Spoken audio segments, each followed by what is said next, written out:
രജിതേ, ഈ ലോകത്തുള്ള അതിസമ്പന്നർ സ്വർണം സിംഗപ്പൂരേക്ക് മാറ്റുന്നു എന്നൊരു വാർത്ത കേൾക്കുന്നു. സിംഗപ്പൂർ കാണാൻ മനോഹരമായ സ്ഥലം എന്നൊക്കെയാണ് പറയുന്നത്. എന്താണ് ഇതിനകത്തുള്ള ഈ സംഭവം എന്ന് പറയുന്നത്?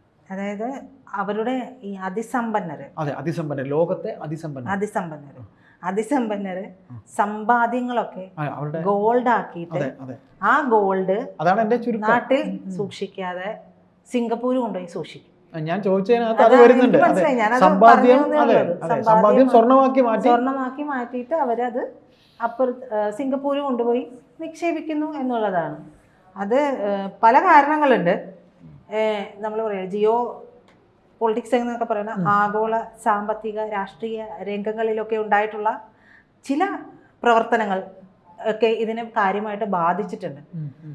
നമ്മൾ വളരെ നിസ്സാരമായിട്ട് ലഘൂകരിച്ചൊക്കെ പറയാൻ ശ്രമിക്കുമ്പോഴും അതിൻ്റെതായ ഒരു ആഴമുണ്ട്. ഓരോ കാര്യത്തിനും അങ്ങനെയാണല്ലോ. അപ്പം അത്തരത്തിലുള്ള കാര്യങ്ങളുണ്ട്. അപ്പോൾ ഈ തരത്തിലുള്ള സാമ്പത്തിക രാഷ്ട്രീയ രംഗങ്ങളിൽ വന്നിട്ടുള്ള മാറ്റങ്ങളൊക്കെ കൊണ്ടാണ് അവർ പേപ്പർ അതായത് കറൻസി യൂസ് ചെയ്യാതെ അത് ആ ഉള്ളതൊക്കെ ഗോൾഡ് ആക്കിയിട്ട് മാറ്റിയിട്ട് ഈ പറയുന്നത് പോലെ സിംഗപ്പൂരൊക്കെ കൊണ്ടുപോകുന്നു എന്നുള്ള വാർത്തയാണ്. അത് CNBC ആണ് റിപ്പോർട്ട് ചെയ്തിരിക്കുന്നത് എന്നാണ് മനസ്സിലാക്കാൻ കഴിയുന്നത്. അപ്പൊ സിംഗപ്പൂരിലെ നിക്ഷേപ സൗഹൃദ ബാങ്കിങ് നയങ്ങളും നയതന്ത്ര പ്രാധാന്യവും ഒക്കെ തന്നെയാണ് അതിന് പിന്നിലുള്ളത്. കിഴക്കിന്റെ ജനീവ എന്നാണ് സിംഗപ്പൂർ അറിയപ്പെടുന്നതല്ലോ. അപ്പോൾ അതുകൊണ്ട് തന്നെ രാഷ്ട്രീയ സാമ്പത്തികമായിട്ടുള്ള സ്ഥിരതയുണ്ട്, നിഷ്പക്ഷതയുണ്ട്, വിവേചനാധികാരം തുടങ്ങിയവക്കൊക്കെ ഈ ദ്വീപ് രാഷ്ട്രം എന്താ പറയുക പല ബിസിനസ്സുകാരുടെയും നിക്ഷേപകരുടെയും ഒക്കെ ഒരു വളരെ ഇഷ്ടകേന്ദ്രമാണ്, സേഫ് സോൺ ആണ് എന്നാണ് പറയപ്പെടുന്നതൊക്കെയും. ഇപ്പോൾ US പ്രസിഡന്റ് ഡൊണാൾഡ് ട്രംപിന്റെ നയങ്ങൾ നമ്മൾ കുറച്ചു മുമ്പ് സംസാരിച്ച വിഷയത്തിലും പറഞ്ഞു. ആ നയങ്ങളൊക്കെ കാരണം ഉണ്ടായിട്ടുള്ള അമേരിക്ക ചൈന വ്യാപാര യുദ്ധം ഒക്കെയും അതിലെ വിപണിയിൽ വന്നിട്ടുള്ള ചാഞ്ചാട്ടം ഇതൊക്കെ തങ്ങളുടെ സമ്പത്ത് സുരക്ഷിതമായി നിലനിർത്താനായിട്ട് പ്രശ്നങ്ങളൊക്കെ ഉണ്ടായിട്ടുള്ളത് വഴി അവർ സിംഗപ്പൂരിനെ ഒരു സൗഹൃദപരമായിട്ടുള്ള ഒരു രാജ്യം എന്നുള്ള രീതിയിൽ ആശ്രയിക്കുകയാണ് ചെയ്തിട്ടുള്ളത്. അപ്പോൾ ഈ വിപണികളിലൊക്കെ ഉണ്ടായിട്ടുള്ള ചാഞ്ചാട്ടം, വിവിധ രാജ്യങ്ങൾ തമ്മിലുള്ള സംഘർഷം, പണപ്പെരുപ്പ ഭീഷണി തുടങ്ങിയവയിൽ കുടുങ്ങാതെ തങ്ങളുടെ സമ്പത്ത് എല്ലാവർക്കും അവരവരുടെ സമ്പത്ത് 1 രൂപയാണെങ്കിൽ ആ 1 രൂപ ഏറ്റവും വിലപ്പെട്ടത് തന്നെയാണ്. അപ്പം അത് വളരെ സേഫായിട്ടിരിക്കുക എന്നുള്ളത് മാത്രമാണ്. ഈ സിംഗപ്പൂരിൽ ചാങ്കി വിമാനത്താവളമുണ്ട്. അതിനടുത്തുള്ള ദ റിസർവ് എന്ന് പറയുന്ന ഒരു 6 നില കെട്ടിടമുണ്ട്. അത് സ്വർണവും വെള്ളിയും സൂക്ഷിക്കുന്നതിന് വളരെ എന്താ പറയുക സൗകര്യപ്രദമാണ് എന്നാണ് പറയുന്നത്.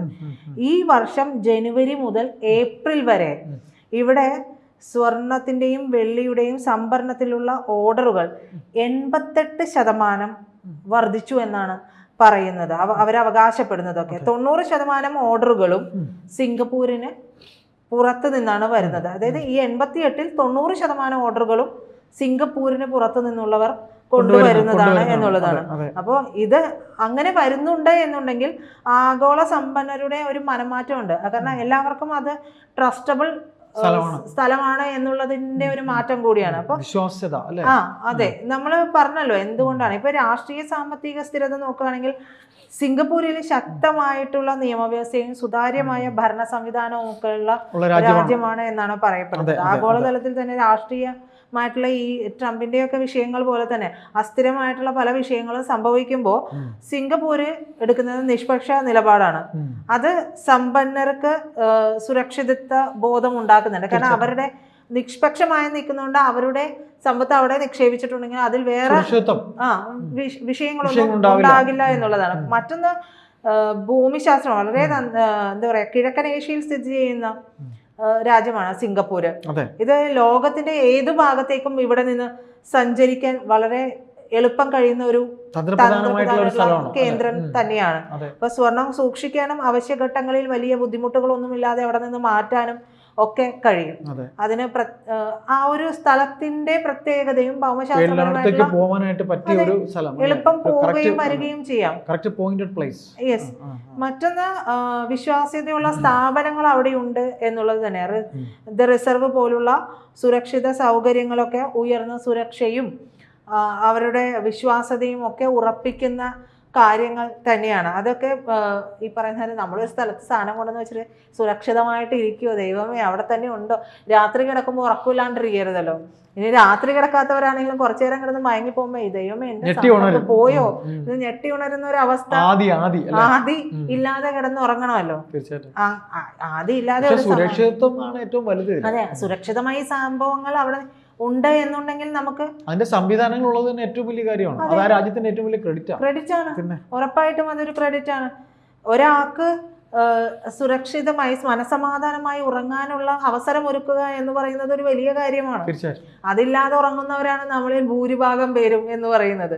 അപ്പോ എന്തുകൊണ്ടാണ് ഈ സ്വർണം എന്ന് വെച്ചിട്ടുണ്ടെങ്കിൽ അതെ സുരക്ഷിത അത് ഒരു മനസമാധാനം, സുരക്ഷിതത്വം മനസ്സമാധാനം. വഴിയരികിൽ കിടന്നാലും മനസമാധാനത്തോടെ കിടക്കാൻ പറ്റുന്നവൻ വളരെ ഭാഗ്യവാനാണെന്നാണ് ഞാൻ കരുതാറുള്ളത്.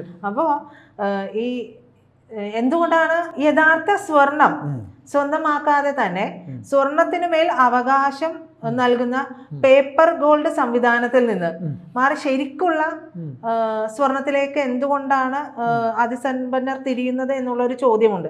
അത് പണപ്പെരുപ്പവും കറൻസിയുടെ മൂല്യത്തകർച്ച, രാഷ്ട്രീയ അനിശ്ചിതത്വം എന്നിവയ്ക്കെതിരെ സ്വർണം ഒരു സ്ഥിര നിക്ഷേപമാണ്, സുരക്ഷിത നിക്ഷേപമാണ്. പണപ്പെരുപ്പ് ഒരു വിഷയമാണ്. പിന്നെ കറൻസിയുടെ മൂല്യത്തകർച്ചയൊക്കെ ഉണ്ടാവും, രൂപയുടെ മൂല്യം. അതെ, സ്വർണം എന്നെടുത്താലും അതൊരു സുരക്ഷിത അസറ്റ് ആണല്ലോ. അതുകൊണ്ടാണ് അതിന് അതെ. അപ്പൊ അതുകൊണ്ടാണ് എല്ലാവരും പിന്നെയും അതിലേക്ക് തന്നെ പോകുന്നത്. അപ്പൊ അങ്ങനെയുള്ള കാര്യം ആയതുകൊണ്ടാണ് എല്ലാവരും പേപ്പർ കറൻസി മാറ്റിയിട്ട് ഗോൾഡിലേക്ക് തിരിയുന്നത്. അതിന് ആ ഒരൊറ്റ കാര്യമേ ഉള്ളൂ. പിന്നീട് സ്വിറ്റ്സർലൻഡും ദുബായും ഒക്കെ ആയിരുന്നു നേരത്തെയൊക്കെ സമ്പന്നർക്ക്, സമ്പന്നർക്കും ഒക്കെ ഇത് സൂക്ഷിക്കാനുള്ള സുരക്ഷിത ഇടം എന്ന് പറയുന്നത്. എന്നാൽ ഈ കഴിഞ്ഞ കാലത്തിനിടയ്ക്ക് സിംഗപ്പൂർ ആ രണ്ട് രാജ്യങ്ങളെയും മറികടന്ന് വിശ്വാസ്യത നേടിയെടുക്കുകയാണ് ചെയ്തിട്ടുണ്ടായിരുന്നത്. അപ്പോ രാഷ്ട്രീയ അസ്ഥിരത ഇല്ലായ്മയും ഒക്കെ ഇത് അവരുടെ ഈ പറയുന്ന സിംഗപ്പൂരിന്റെ ഗവൺമെന്റിനോടുള്ള ഒരു വിശ്വാസ്യതയും ഒക്കെ അതിനുള്ള ഒരു കാരണം തന്നെയാണ്. അതേസമയം വെല്ലുവിളികളുമുണ്ട്, നമുക്ക് അതില്ല എന്നും പറയാൻ പറ്റില്ല. ഈ യഥാർത്ഥ സ്വർണത്തിന്റെ നിക്ഷേപം കുമിഞ്ഞുകൂടുന്നതിനനുസരിച്ച് സിംഗപ്പൂരിലും പ്രശ്നങ്ങളൊക്കെ ഉണ്ടാകുന്നുണ്ട്. തട്ടിപ്പും സമർത്ഥമായ കൊള്ളകളും ഒക്കെ അവിടെ വർദ്ധിച്ചു വരുന്നുണ്ട്. അതൊക്കെ നടക്കുമല്ലോ, അത് ഏത് നാട്ടിലും ഉണ്ടല്ലോ. അപ്പൊ അത് മറ്റൊരു വശം, അതെ, അതിന്റെ ഒരു മറ്റൊരു വശം അവിടെ നടക്കുന്നുണ്ട്. അപ്പോ എങ്കിൽ പോലും സ്വർണം സൂക്ഷിക്കുന്നതിനുള്ള എന്താ പറയാ, സ്വർണം പോലുള്ള ഈ ആസ്തികളൊക്കെ സൂക്ഷിക്കുന്നതിനുള്ള സുരക്ഷിതത്വം അവിടെ തന്നെയാണ് ഇപ്പോഴും കൂടുതൽ എന്നുള്ളതാണ്. ഇതൊക്കെ നടക്കുമ്പോഴും ശ്രദ്ധിക്കുന്നുണ്ട്. നേരത്തെ സ്വിറ്റ്സർലൻഡിലും ദുബായിലുമാണ് ആൾക്കാർ ഇങ്ങനെയൊക്കെയുള്ള ഓരോ കാര്യങ്ങൾ അല്ലെ. ദുബായിയും സ്വിറ്റ്സർലൻഡിനെയും മറികടന്നാണ് സിംഗപ്പൂരിലേക്ക് എത്തിയിരിക്കുന്നത്. ദുബായ് ഒക്കെ എന്ത് റിച്ച്, സ്വിറ്റ്സർലൻഡ് റിച്ച് രാഷ്ട്രമല്ലേ. അതെ, എന്നിട്ടും അവരെയും മറികടന്നുകൊണ്ടാണ് ഇത്തരത്തിലൊരു കാര്യത്തിലേക്ക് അവർ എത്തുന്നത്. അപ്പോൾ അതെ, ഈ റിസർവ് പോലുള്ള സ്വർണ്ണ സൂക്ഷിപ്പ് കേന്ദ്രങ്ങളുടെ പേരിലും തട്ടിപ്പുകൾ നടക്കാനുള്ള സാധ്യതയുണ്ട്. നമ്മൾ ഈ ഒരു കാര്യമുണ്ട് എന്ന് പറഞ്ഞുകൊണ്ട് കൃത്യമായ സ്ഥലത്ത് ഒന്നിന്റെ പേരിൽ പല കമ്പനികളാണല്ലോ, തട്ടിപ്പ് കമ്പനികളും തുടങ്ങി, ഒരേ പേരിൽ തട്ടിപ്പ് കമ്പനി തുടങ്ങി അതുവഴി മുതലെടുക്കുന്ന തട്ടിപ്പുകാരുമുണ്ട്.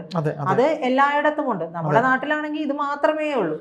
ഒന്നിന്റെ പേരിൽ മറ്റൊരു പേരിൽ തന്നെ അത് ഒരേ പേരിൽ പല കമ്പനികൾ തുടങ്ങി അതിന്റെ പേരിൽ റിസർവ് ബാങ്കിന്റെ പേരിൽ പോലും തട്ടിപ്പ് നടത്തുന്നു എന്നുള്ളത്. ഈ റിസർവ് ബാങ്കിന്റെ പേരിലുണ്ട്, സൈബർ പോലീസിന്റെ പേരിലുണ്ട്. ഇതെല്ലാത്തിന്റെ പേരിൽ നമ്മുടെ നാട്ടിൽ തട്ടിപ്പ് നടത്തിക്കൊണ്ടിരിക്കുകയാണ്. അപ്പൊ തട്ടിപ്പ് സംഘങ്ങൾ എല്ലായിടത്തും ഉണ്ട്, അത് സിംഗപ്പൂരിലുമുണ്ട്.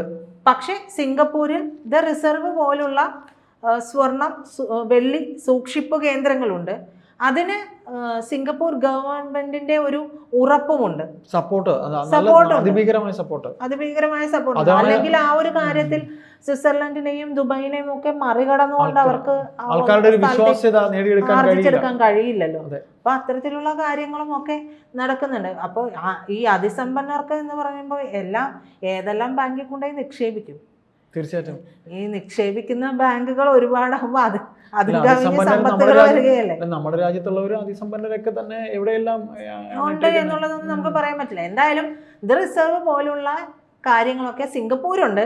അതിസമ്പന്നരെ നിങ്ങൾ ready ആണെങ്കിൽ വിട്ടോളൂ. അതെ, നിങ്ങൾ റെഡി ആണെങ്കിൽ കൊണ്ട് ഇട്ടോളൂ എന്നാണ് പറയുന്നത്.